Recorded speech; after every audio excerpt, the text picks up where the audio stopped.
हे TV lovers, आज हम जिस सीरीज के बारे में बात करने जा रहे हैं उसमें कुछ खास है। क्या खास है हम आगे बात करेंगे। दुनिया में सब कुछ नॉर्मल चल रहा होता है, तभी किसी वायरस का आउटब्रेक हो जाता है।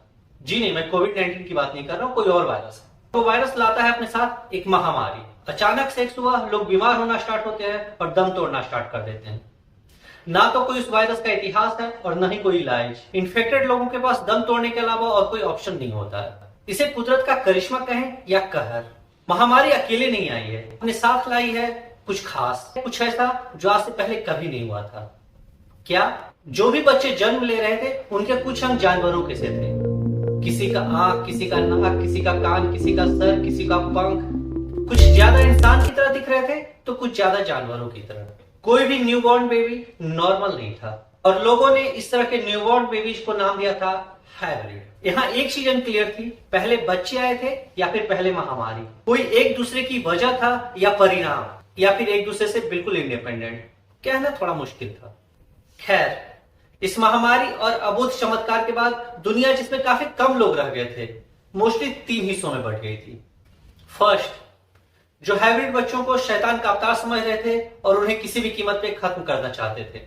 सेकेंड, जिन्हें इन हाइब्रिड बच्चों में इस महामारी का इलाज दिखता था। वो किसी भी कीमत पे इन बच्चों को पकड़ना चाहते थे, उस पर एक्सपेरिमेंट करना चाहते थे, उन पर टेस्ट करना चाहते थे ताकि इस महामारी का कोई इलाज निकल सके। तीसरा, जिन्हें अगर इन हाइब्रिड बच्चों से प्यार नहीं था तो नफरत भी नहीं थी। लेकिन इस तीसरे ग्रुप की संख्या नंबर 1 और नंबर 2 के कंपैरेटिवली काफी कम थी और यही वजह थी कि मोस्टली लोग या तो हाइब्रिड को पकड़कर मार रहे थे या फिर उन्हें पकड़कर उन पे एक्सपेरिमेंट कर रहे थे। इन शॉर्ट, ये दुनिया हाइब्रिड बच्चों के लिए बिल्कुल सेफ नहीं रह गई थी। अगर मैं इस शो के नाम की बात करूं तो ये 2021 में आया एक पॉपुलर शो है स्वीट टूथ। इसका एक सीजन आया है जिसमें 8 एपिसोड है और टोटल रन टाइम तकरीबन 6 से 7 घंटे का है। और एक राज की बात बताऊं तो इसका सेकंड सीजन भी आने वाला है 27 अप्रैल को। एक और वजह इस शो को देखने का। स्टोरी की बात करूं तो एक हाइब्रिड बच्चा है, हाफ ह्यूमन हाफ डियर। नाम है गस। उसके फादर उसे दुनिया से दूर एक सुनसान जंगल में ले जाते हैं और वहीं उसका पालन पोषण करते हैं। दुनिया से दूर उस सुनसान जंगल में ही उसे चलना सिखाते हैं, उसे बोलना सिखाते हैं और सिखाते हैं इंसानों से छुपना। जब भी कोई इंसान दिखे तो छुप जाओ। सर्वाइवल के लिए उसके फादर ने जो मोस्ट इंपॉर्टेंट लेसन दिया था वह था कभी भी किसी भी इंसान के सामने न पड़ना। लेकिन एक दिन जब वो बच्चा 9 साल का होता है तो उसके फादर भी उस वायरस से इन्फेक्ट हो जाते हैं और फिर वो गुजर जाते हैं। और उसके बाद वो बच्चा अकेले ही उस सुनसान जंगल में सर्वाइव करने की कोशिश करता है। लेकिन कुछ दिनों के बाद एक गलती होती है और वो सामने पड़ जाता है 2 शिकारियों के। वो दोनों शिकारी उस बच्चे पे हमला करते हैं, उसे पकड़ना चाहते हैं, लेकिन तभी एक तीसरा पर्सन आता है, बिग मैन, जिसका नाम जेपर्ड है। वो उस बच्चे को उन दोनों शिकारियों से बचाता है। हालांकि स्टार्टिंग में गस उस बिग मैन से डरता है, उससे छुप जाता है, लेकिन बाद में वही बच्चा उससे पूछता है क्या वह उससे कोलोराडो छोड़ सकता है।